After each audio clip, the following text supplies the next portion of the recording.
өмір сүру ұзақтығы деп те аталады. Бұл бір ғана өмірдің өмір сүру уақытын өлшеу үшін қолданылатын статистикалық әдіс. Ең көп тараған өлшеу әдісі өмірдің тууынан бастап есептеу болып табылады. Сондықтан оны кейбір ресми тұлғаларда туу кезіндегі күтілетін өмір ұзақтығы деп те атайды.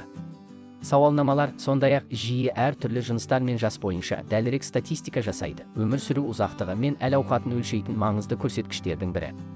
Бұл дүние жүзіндегі барлық елдерді алаңдатып отырған мәселе.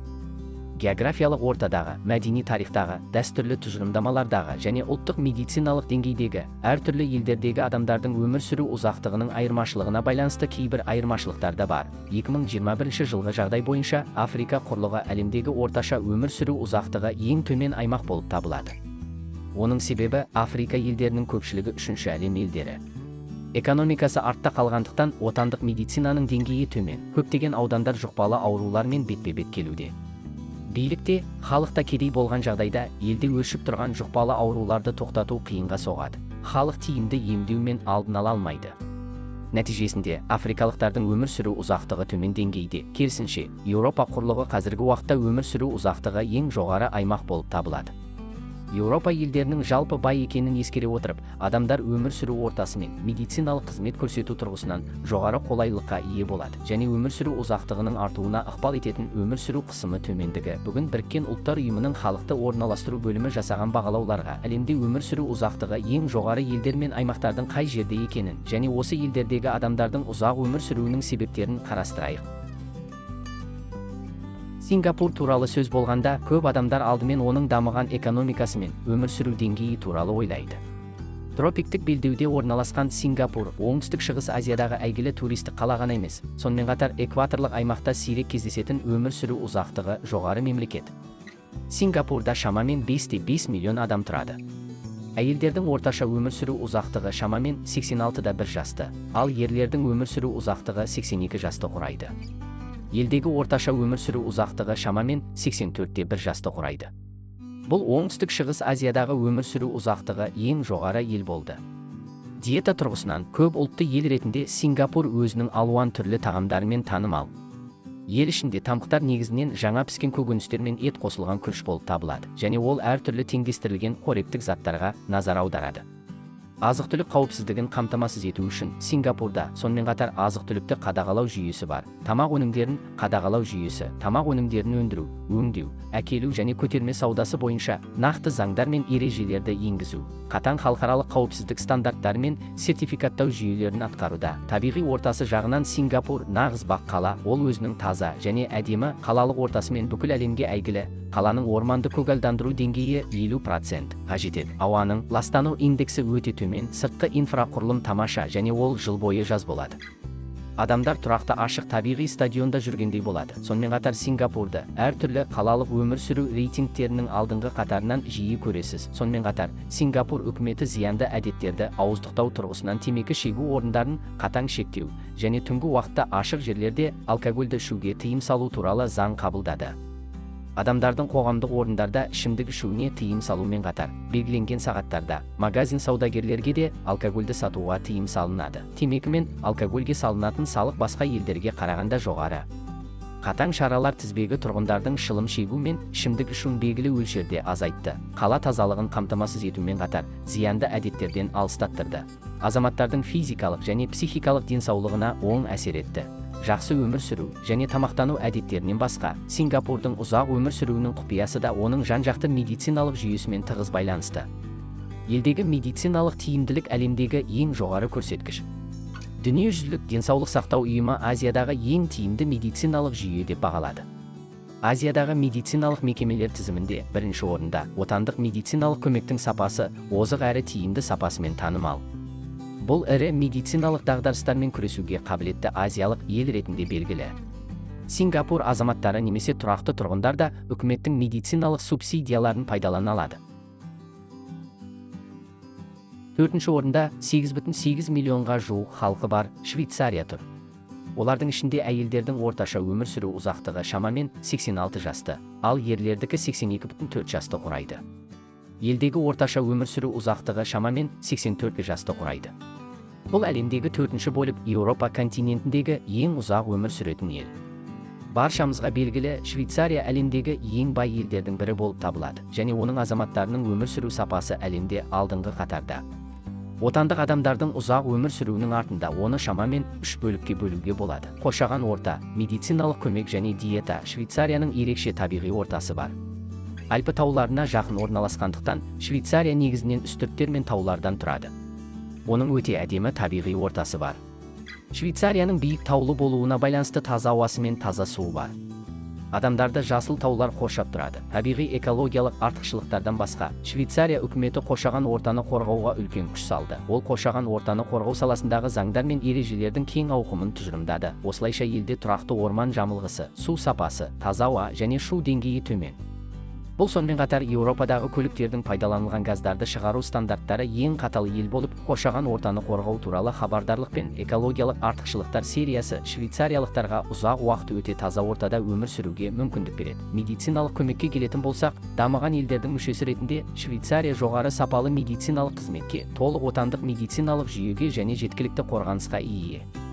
Оны әлемдік медициналық көмектің ең жақсы үлгісі деп атауға болады. Ауыр сырқаттанушылық пен өлім-жітім ықтималдығы әлемдік орташа деңгейден әлдеқайда төмен. Өйткені Швейцария әмбебап сақтандыру және бас төлем механизмін қолдана отырып, тіпті ауыр науқас болса да адамдарға шығындар туралы алаңдау қажет емес. Бұл адамдардың өмір сүру қысымын белгілі бір дәрежеде жеңілдетеді. Екіншіден, жұмыс қысымының төмендігі мен өмірдің баяу қарқынына байланысты, швейцариялықтардың өмірден ләззат алу үшін бос уақыты көп, ал көптеген адамдардың бос уақытын өткізу негізінен ашық ауада спортпен шұғылданады. Ал ел әлемге әйгілі альпинизм мен шаңғы курорты бар ел.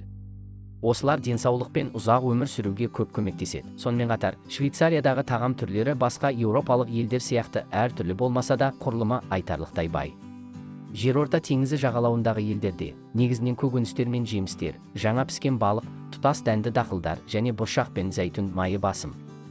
Белгілі бір дәрежеде әртүрлі заманауи аурулармен ауыратын луо қаупін азайтады. Сонымен қатар қоректік заттардың жоғалуын азайтады. Табиғаттың, емделудің, тұрмыс пен диетаның түрлі артықшылықтарын біріктіретін швейцариялықтардың ұзақ өмір сүруі табиғи түрде ақылға қонымды және ол әлемдегі бақыт сезімі ең күшті елдердің бірі болып табылады. Үшінші орында 650 мыңға жуық халқы бар Макао тұрады. Олардың ішінде әйелдердің орташа өмір сүру ұзақтығы шамамен 87,6 жас, ал ерлердікі шамамен 81,7 жас. Қаланың орташа өмір сүру ұзақтығы 84,7 жасқа жетті. Әлемдегі ең ұзақ өмір сүретін үшінші ел және аймақ Макао әрқашан күнәнің қаласы ретінде белгілі. Қаладағы жақсы дамыған ойын индустриясы бүкіл әлемге әйгілі. Ол әлемдегі құмар ойын ойнайтын 4 ірі қаланың бірі. Дамыған туризм мен ойын индустриясы. Макао экономикасының өсу қарқыны әлемдегі ең жақсылардың қатарында. Ол ойын-сауықтан түсетін табыс тек Макао экономикасын қолдап қана қоймайды. Сонымен қатар Макаодағы жұмыссыздық деңгейін жыл бойына төмен деңгейде сақтайды. Макао жоғары бюджеттік кірістер мен халық санының төмендігі, үкімет жүзеге асырып жатқан әл-ауқат саясаты қоғамның барлық аспектілерін өте жақсы қамтуы мүмкін. Казинодан түсетін кірістің үлкен бөлігін үкімет қарттарының әл-ауқатына арналған шығыстарға бөледі. Мысалы, тегін медициналық көмек, ай сайынғы зейнетақы және жыл сайынғы ақшалай субсидиялар Макао халқына медициналық көмек көрсету тұрғысынан әрқашан толық кепілдік болуын қамтамасыз етуде. Сонымен қатар, қаладағы жақсы экономиканың арқасында Макао халқының өмір сүру қарқыны салыстырмалы түрде қарапайым және баяу. Гонконгпен салыстырғанда Макао халқы технологияға тәуелді емес және білім сапасы жоғары. Үкімет фитнес мұғалімдерінің ұлттық саясатын алға тартады. Макаода басқа аймақтарға қарағанда спорт пен дене шынықтырудың үлесі жоғары. Дене және психикалық денсаулықты бірге нығайтуға жақсы жағдай жасалған. Сонымен қатар, Қытай мәдениеті де Макао халқының ұзақ өмір сүруіне ықпал етуде белгілі рөл атқарады. Отбасы мен көршілер арасындағы үйлесімді қарым-қатынас адамның физикалық және психикалық денсаулығы үшін маңызды психологиялық факторлардың бірі болып табылады. Мәдениетке ие дәстүрлі адамдар отбасылық қарым-қатынастар мен көршілердің жарасымдылығына көбірек көңіл бөледі. Ұрпақтан ұрпаққа жалғасып келе жатқан дәстүрлерді қолмен ұстай алмаса да, белгілі бір дәрежеде ұзақ өмір сүрудің бір себебі болып табылады. Қорытындылай келе, Макао халқының ұзақ өмір сүруінің себептері негізінен аймақтың экономикалық өркендеуіне, жоғары деңгейдегі медициналық қызметтерге, үкіметтің физикалық және психикалық денсаулықты жақсартуға бағытталған саясатты ілгерілетуіне, халықтың салыстырмалы түрде аздығы мен өмірдің баяу қарқынына Макаодағы мәдениеттерге байланысты. Және жақсы дамыған туризм индустриясы тұрғындарға салыстырмалы түрде бос өмір салтын өткізуге мүмкіндік береді. Және аз қысымға тап болған кезде өздерін физикалық және психикалық денсаулыққа жақсырақ арнай алады. Дәстүр толығымен ғылыми бағалау көрсеткіші болмаса да, егер бұл факторларды біріктіргенде, қарапайым тағамдар, қауымдастық сезімі, отбасылық құндылықтар және тіпті маджонг ойнау бұл Макао халқы мақтан тұтатын ұзақ өмір сүрудің дәл құпиялары. Екінші орында 124 миллионға жуық халқы бар Жапония тұр. Әйелдердің орташа өмір сүру ұзақтығы шамамен 88,1 жас, ер адамдар 81,9 жас. Ұлттық халықтың орташа өмір сүру ұзақтығы 85 жасқа жетті. Егеменді мемлекет ретінде есептелген. Жапония әлі күнге дейін әлемдегі ең ұзақ өмір сүретін мемлекеттің бірі. Жапон халқының ұзақ өмір сүруінің артында оны салауатты және саналы тамақтану мәдениетіне, бірегей өмір философиясына және отандық озық медициналық көмек көрсету жүйесіне бөлуге болады. Тамақтану мәдениеті тұрғысынан Жапонияда көптеген тағамдар салыстырмалы түрде жеңіл және теңдестірілген. Негізгі тағамға негізінен балық, күріш, тұтас, дәндер, көкөністер мен теңіз балдырлары. Бұл тағамдарда қаныққан май мен қант аз, сондай-ақ витаминдер мен минералдарға бай. Рак пен жүрек ауруларының қаупін азайтады. Мұндай тамақтану әдеттері жағдайында жапондықтардың семіздік деңгейі таңқаларлықтай төмен. Статистикаға сәйкес, Жапон халқының семіздік деңгейі Ұлыбритания мен ақш-тағы 28% және 36% пен салыстырғанда 5%-тен де аз болды. Және семіздік үш жоғары, қант диабеті және жүрек ауруы сияқты әртүрлі ұзақ мерзімді аурулардың негізгі себептерінің бірі болып табылады. Жапон мәдениеті диеталық тәртіпке үлкен мән береді. Көп жеген сайын ағзаға қабыну қысымы күшейеді. Жапония артық тамақтанбау үшін іштің 8 нүктесі деп аталатын тағам мәдениетін пайдаланады. Яғни әр тағамды тек қалыпты жеу керек. Жапондықтардың баяу вегетариандық тағам мәдениетімен қосылып, асқазанның ас қорытуына және қоректік заттардың белгілі бір дәрежеде сіңуіне көмектеседі және ұзақ мерзімді перспективада денсаулыққа айтарлықтай әсер етеді. Жапония әрқашан шай ішу рәсімінің ұзақ тарихын сақтап келеді. Бұл Жапонияда тамыры тереңде жатқан маңызды мәдениет. Ежелгі шай сусыны антиоксиданттарға бай. Иммундық жүйені нығайтумен қатар, ас қорытуға көмектеседі, қан қысымын реттейді және рак ауруының алдын алады. Көптеген жапондық зейнет жасына толған кісілер көзқарасы бойынша, олар зейнеткерлікке шығу туралы ойламайды. Сонымен кейінгі жылдары белсенді болғанды қалайды және зерттеулер бойынша мақсатты өмір сүру адамға жақсы ұйықтауға және созылмалы аурулардың азаюына әкелетінін көрсетеді.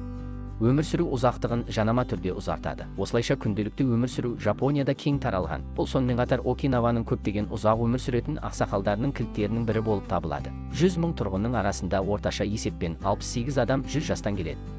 Әрине, жапондықтардың ұзақ өмір сүруіне тоқталғанда, елдің тамаша медициналық көмегін ескермеуге болмайды.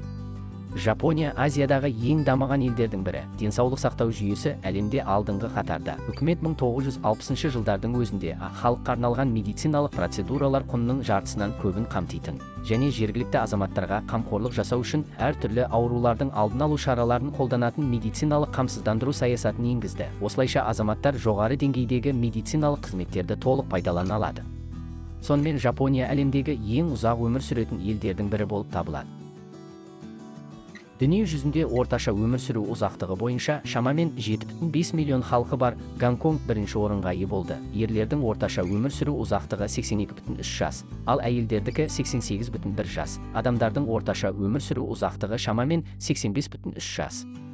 Екіншіден, орташа өмір сүру ұзақтығы 85 жастан асатын Азиядағы жалғыз аймақ Гонконг туралы айтқанда, көпшіліктің ойына ең алдымен бағаның қымбаттығы, тұрғын үй бағасы және өмір сүру тез қарқыны келеді. Гонконг халқы өмірде және жұмыста қысымға ұшырағанымен, бұл Гонконг адамдардың денсаулығы мен өмір сүру ұзақтығына әсер етпейтін сияқты. Гонконг халқының ұзақ өмір сүруінің құпиясы туралы айтатын болсақ, ол Гонконгтың тиімді және арзан медициналық жүйесінен, әлемдегі ең жақсы медициналық мекемелерден және Гонконг халқының ерекше диеталық әдеттерінен бөлінбеуі керек. Гонконг британдық қаланың ұлттық денсаулық сақтау жүйесін ұстанады және тиімді арзан мемлекеттік медициналық жүйесі бар. Азаматтар төмен бағамен жоғары деңгейдегі медициналық қызметтерді пайдалана алады. Кез келген экономикалық жағдайдағы адамдардың медициналық қауіпсіздікке қол жеткізуін қамтамасыз ету үшін және қалаға дәрі-дәрмек енгізу әлеммен сәйкес келеді. Гонконг тұрғындары әлемдегі ең озық дәрілерді пайдалана алады. Гонконгтағы дәрігерлердің жоғары деңгейі мен жоғары табысы Гонконгтағы дәрігерлердің жақсы стиліне де кепілдік береді. Сонымен қатар, қала аумағы салыстырмалы түрде шағын, ал емдеу мекемелерін құру салыстырмалы түрде тығыз және тиімді азаматтардың денсаулығын толығымен сақтай алады. Сонымен қатар, Гонконг халқының тамақтануы мен денсаулық мәдениеті де ұзақ өмір сүруге ықпал етті. Тамақ түрлері жеңіл дайындалатындықтан, оның тағамдық құндылығы жоғары болып қана қоймайды. Сонымен қатар, қант диабеті сияқты аурулардың ықтималдығын азайтады. Қаланың түкпір-түкпірінде жаңа піскен Қытай дәрілік материалдарын сататын көптеген шөп дәрі-дәрмек дүкендері бар. Олар азаматтардың сауығуы мен тамақтануы үшін әртүрлі дәрілік материалдар ұсынады. Тек бұл ғана емес, Гонконг қоғамында зерттеу мен талдаудан кейін темекі шегу деңгейі ақш, Ұлыбритания, Жапония және басқа елдермен салыстырғанда әлдеқайда төмен. 2007 жылдан бастап көптеген қоғамдық орындарда темекі шегуге толық тыйым салынды. Бұл азаматтарға Сингапурдан кейінгі екінші қатты тыйым салынатын қала болды. Медициналық емдеуден, диетадан және жаман әдеттерден арылудан жоғарыда аталған барлық артықшылықтарды біріктіре отырып, Гонконг өзінің жоғары өмір сүру қысымымен және жоғары құнымен танымал болып, халқының өмір сүру ұзақтығы мен денсаулық сапасы да әлемде көшбасшы болып табылады. Міне осы эпизодтағы бақылаулар аяқталды. Бұл тізімде 6-дан 10-ға дейін Италия, Еуропадағы Испания, Океаниядағы Австралия, солтүстік Франциядағы және Исландиядағы 5 солтүстік елдердің арасында орналасқан канал аралдар үшін әртүрлі сауалнамаларда қолданылған көрсеткіштер мен пропорциялардың сәл өзгешелігіне байланысты әртүрлі тізімдердегі ұзақ өмір сүретін елдердің рейтингтері де әртүрлі. Марокко, Норвегия, Оңтүстік Корея және Израиль сияқты елдерде ұзақ өмір сүретін елге жиі кіреді. Сізге осы эпизодтың алған білімі ұнайды деп үміттенемін. Бейне жаман емес деп ойласаңыз, бейненің төменгі жағындағы лайк басуды және осы арнаға жазылуды және хабарландыруларды алуды қосуды ұмытпаңыз.